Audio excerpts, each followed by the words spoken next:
guys, welcome back to my channel.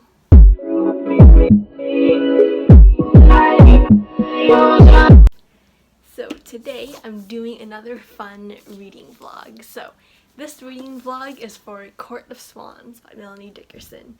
Now this book, it came out in like January, I think, and I was meaning to get it, but then one of my friends got me an Indigo gift card for my birthday, so I was like, perfect. And it literally covered the exact cost of the book and room for like all the taxes and stuff too, so how great is that? There's like 14 cents on it left. But yeah, anyways, that's besides the point. So Court of Swans by Melanie Dickerson. This is the first book in the Derricott Tales series. Apparently it's a new series that Melanie Dickerson is starting.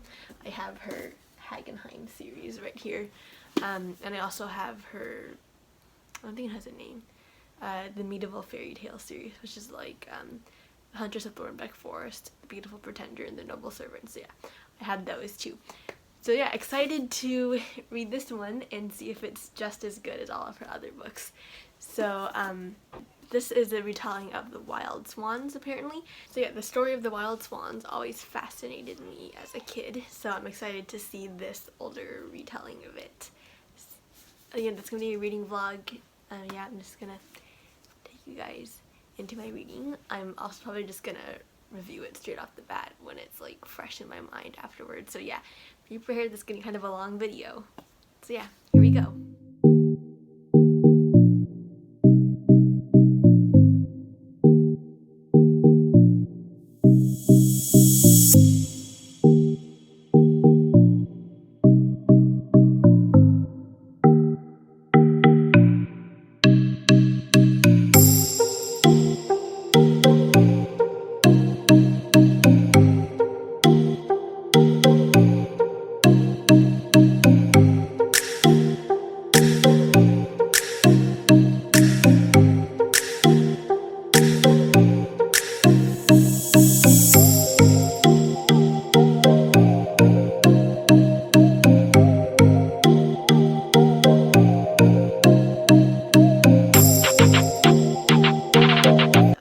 Finished chapter 5 and I have a few things to say before I start reading again. So one is that this cover is so gorgeous. Like, honestly, look at that, like, clouds in the background and like that ombre sky is so pretty.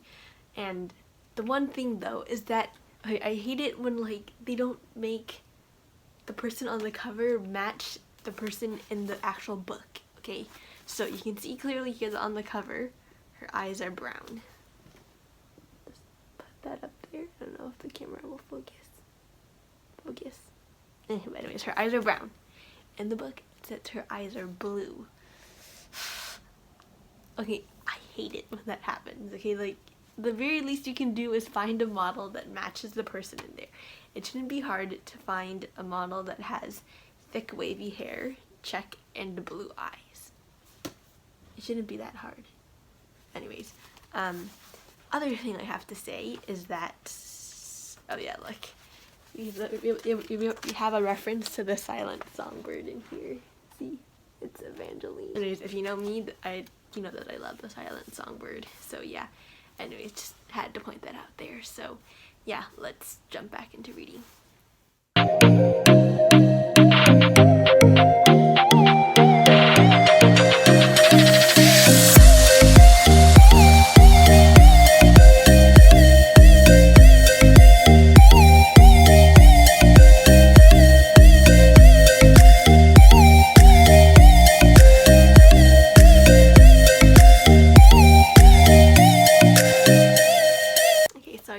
Chapter 10, Making Good Time. I think I'll just like update you guys every 5 chapters or something like that, because then, oh look, I'm like halfway through the book already. It's only been like, how long has it been? Not even an hour. So yeah, making good time. I'll just save all of my comments for the end of the video when I actually review the book. So yeah, because it's kind of a lot running through my head right now. Anyways, yeah, let's get back into reading.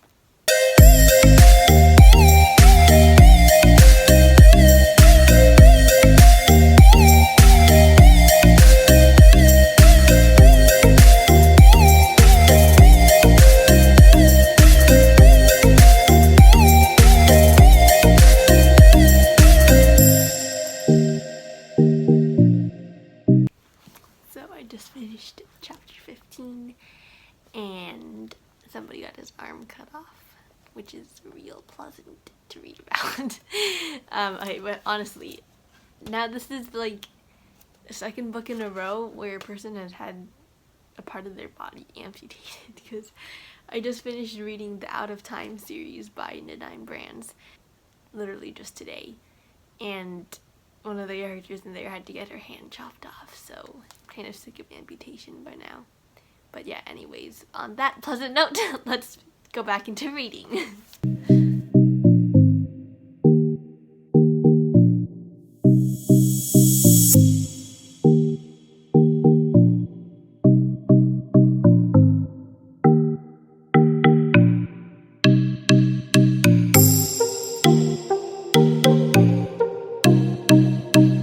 Okay, I just finished chapter 20. Yeah, I'm actually kind of surprised I made it this far. It's called concentrated reading. Okay. Anyways, yeah, I just wanted to do a status update. But yeah, anyways, let's get back into reading.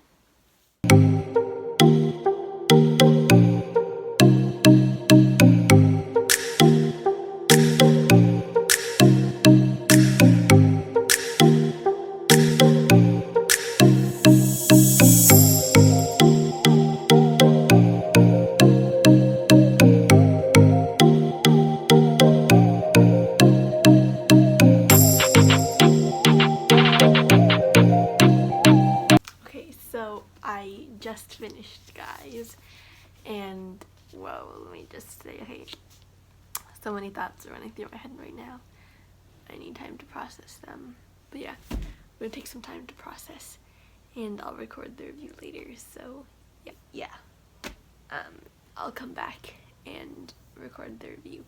I just need some time to sort out everything that happened in my head and get the entire storyline straight. So yeah, be right back. So hey guys, it's actually not tomorrow, it's the day, a few days after tomorrow. Well, when I film the reading vlog anyways. But if you're wondering where I am, I'm actually in my dance studio. So long story short, my parents own the school, they own this place. This, like, it hasn't undergone renovations yet, so we just have like a temporary studio set up. And this is like one of the boardrooms, it's gonna be torn down. So anyways, yeah, I'm filming here because my sister is practicing and Mom didn't want to leave her alone, and we're supposed to do stuff, so yeah, I'm here and I'm recording. So it'll do for now. But anyways, so yeah, let's get into the review of this book. Yeah, let's just start off with a summary. So, Court of Swans by Melanie Dickerson is a historical romance fairy tale retelling.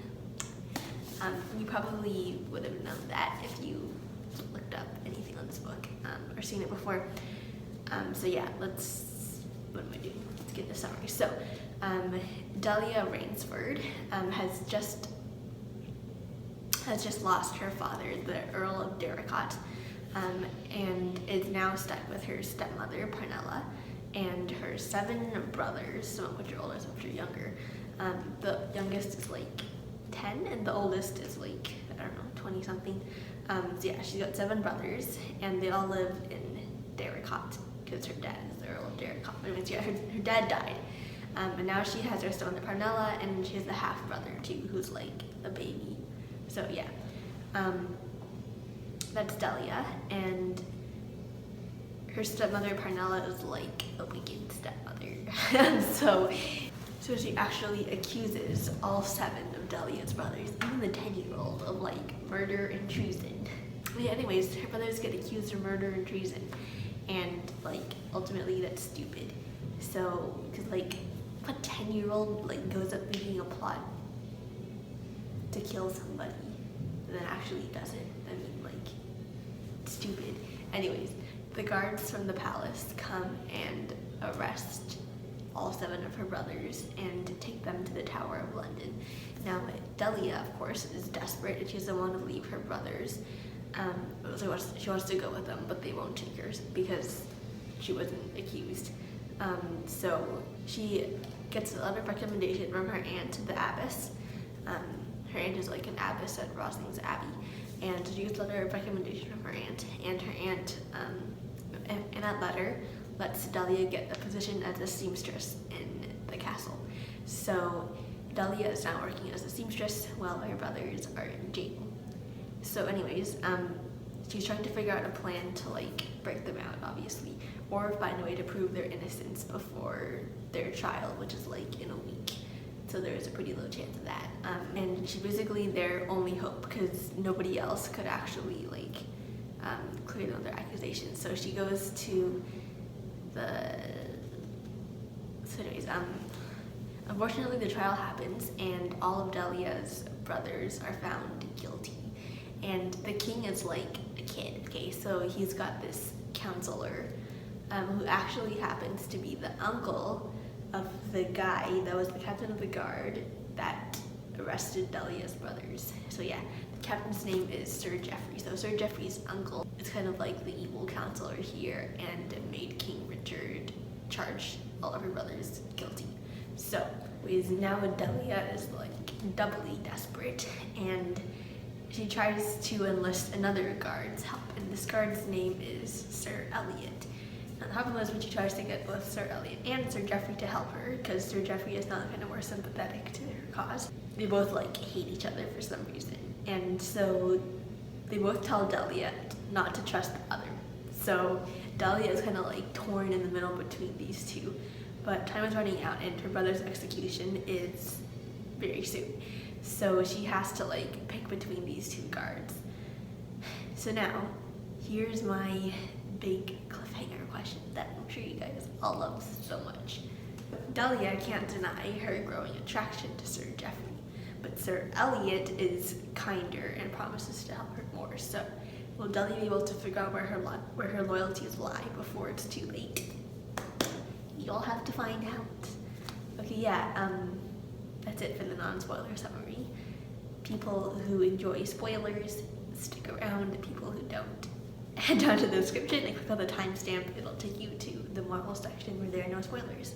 So yeah, moving on to the spoiler section. Where should we begin? Let's start with the escape night. So Delia and Sir Geoffrey hatch a plan to break her brothers out of jail. Delia did not tell Sir Eliot about this plan. So it's the night of the big jailbreak, and Delia manages to get 2 swords to her brothers. The 2 oldest ones will of course use them, and she got a couple of daggers for her younger siblings to use. So they're like armed, but she worries that they can take down the 3 full-grown men, because then there are like 3 guards patrolling around their jail cell. She's got her brothers, and long story short, the brothers do manage to knock out the guards so that they're unconscious and tie them up. But one of her brothers, her oldest brother, Edwin, unfortunately gets his arm chopped off. So yeah, actually, well, he didn't get his arm like chopped off completely, but the cut was so deep that when Delia had to rush into the doctor had to amputate his arm. So yeah, anyways, so now they all escaped technically, and so they're hiding out in this little abandoned hut that Sir Geoffrey found. So anyways, one day Delia is going to the market to like, get some supplies and stuff, and Sir Eliot comes along, and Sir Eliot like questions her and says like, oh, we know that your brothers have escaped.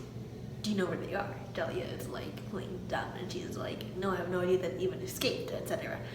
So Sir Eliot is like, you're lying. Come with me right now, or I'm going to tell all the soldiers in this marketplace that you know where your brothers are.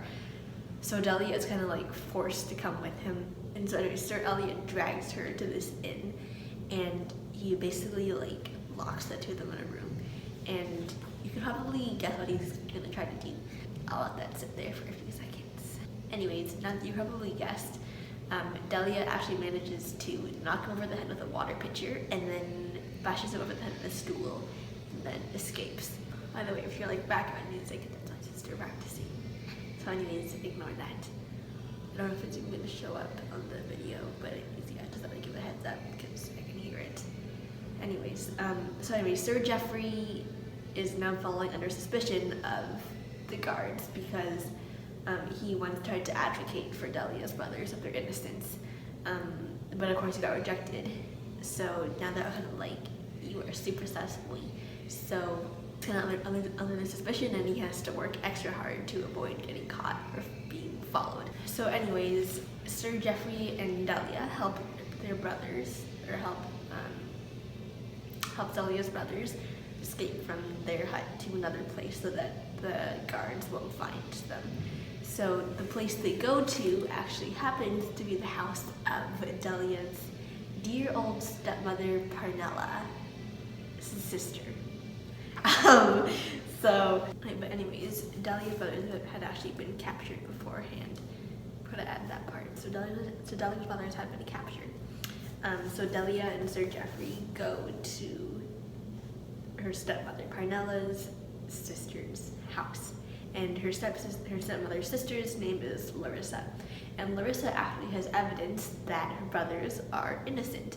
So her brothers are actually charged with burning down the coroner's house and killing the coroner, essentially, right? So it's like arson and murder. And so Larissa has this box that she had in the coroner's house. And Larissa has actually seen two men set fire to the coroner's house. Now Larissa is an odd character. She is really like shy and scared of people. She hates her stepsister Parnella. No, she hates her sister Parnella, by the way. So she's technically on Delia and Geoffrey's side. So Larissa says that one night she was out walking, because she only likes to walk at night, because she doesn't like to walk in the daytime because there are like people around, and she like scared people essentially. She says that she was walking around in the nighttime and then saw these two men set fire to the coroner's house. And these two men were actually the people who first made the accusation against her brothers. Like, they were the ones who brought up the evidence. And they said that supposedly they heard Delia's brothers talking about like their plans on how to set the coroner's house on fire, etc. But of course they made that up because they did it themselves.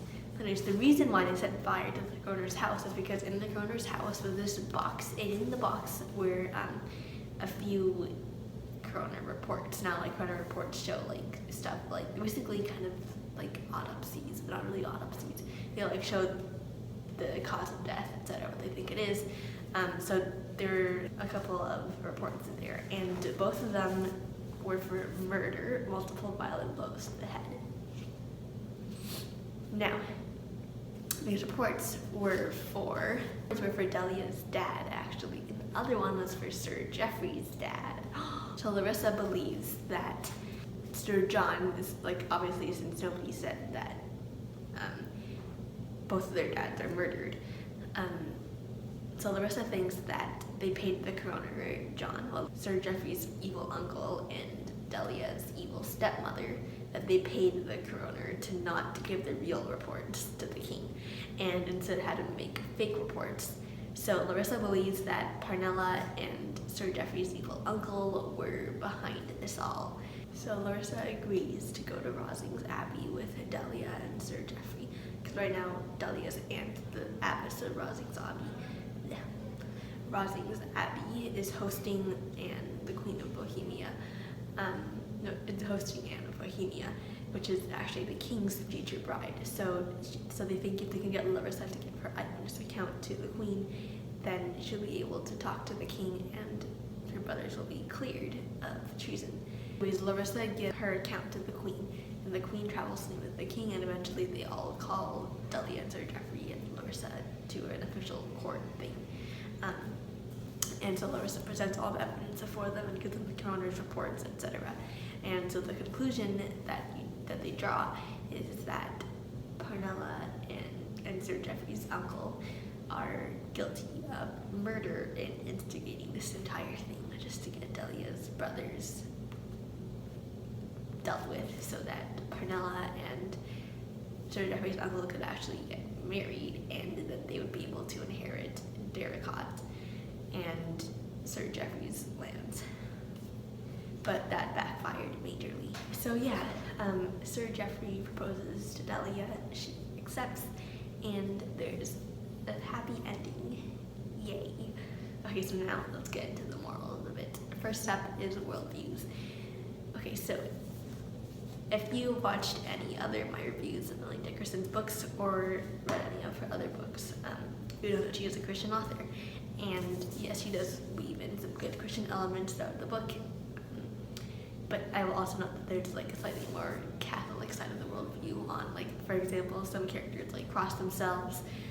There's mentions of like priests and confessing, etc. So it does weigh a bit more on the Catholic side, but I haven't found any doctrines that are like totally blatantly non-biblical. So there are no other prominent worldviews here. So yeah, moving on. Next up is foul language. There are no bad words. There is a mention of a character like cursing, but no specific words are mentioned. So yeah, moving on to romance. No, moving on to violence. Obviously there's some violence here, like classic sword fights. Some people get wounded. Again, like this is for non-spoiler people who watch the spoiler section. People who watch the spoiler section will know what I'm talking about. But a character had to get his arm amputated. So yeah, thankfully they have done like so much detail that it makes you want to like throw up kind of thing. But yeah, there was some detail of like the before and after. We weren't actually like first person watching the scene of him getting his arm actually amputated, but we do get like some before and after snippets. So yeah, just classic sword fighting, physical violence. I don't know what else to say. Okay, moving on to alcohol. There was a part when a character tried to get another character to drink some wine because he thought it would alleviate her headache, but she didn't drink wine after all. But yeah, like they didn't get drunk or anything. So moving on to romance. So of course this is a romance novel. Like you can't expect a romance novel to have like no romance in it. But I'll just say, of course, it's a very clean romance. There's nothing inappropriate. Yeah, I will note a mention of a scene where a guy tried to lock a woman in a room and obviously like tried to rape her, but then she bashed him over the head with a stool in the water pitcher and escaped. So nothing happened there, don't worry. So it's all very clean, nothing inappropriate. Moving on to my rating recommended age level. So I'm gonna rate this book 4 stars. I enjoyed it, I really did. It was a good story, interesting reimagining on the Wild Swans. And I liked the development between Delia and Sir Geoffrey. However, the thing that I will say is that with Melanie Dickerson, I feel like since I've read like pretty much all of her books, except the Regency Spies in London or something like that. I haven't read that series, but I've read pretty much all her other books. And I will say that like I can always see a pattern with her books. Like they all have the same predictable storyline where there's usually this girl and this guy. For some reason, they like can't get married because like one of them is engaged or something, or like I don't know, their social standings or something. Anyways, they just like can't get married, etc. But they like each other, and so they go through this like entire adventure thingy, and then eventually it ends up being able for one of them, and then eventually something happens. So that that's just, I mean, like I feel like yeah, each of them are different. I won't deny that. They each have their own unique elements, their own unique like little twists on that general storyline. But I will say that after a while, I can get like kind of I mean, like I could see so many other ways for this plot to go somewhere that would be better, if you know what I mean. Yeah, just even adding a little like touch of fantasy, some other kind of reimagining that would really bring like the Wild Swans, something that would bring the Wild Swans aspect even more prominently to the front. Like I feel like she could have done a better job with really incorporating the Wild Swans into the story. But yeah, anyways, that was my only complaint. In general, I really like Dickerson's writing style. It really works for me. Yeah, she creates really good characters, clean romances, and that's why I keep coming back to her books, because that's why I like them. But yeah, I just wish she would make them all different from each other somehow. At least the next book is about the guy who got his arm amputated. So that should be interesting to read about. So yeah, thank you guys for watching this video. If you enjoyed it, please leave a thumbs up down below and subscribe to my channel if you haven't already. And yeah, I'll see you guys next week. Bye!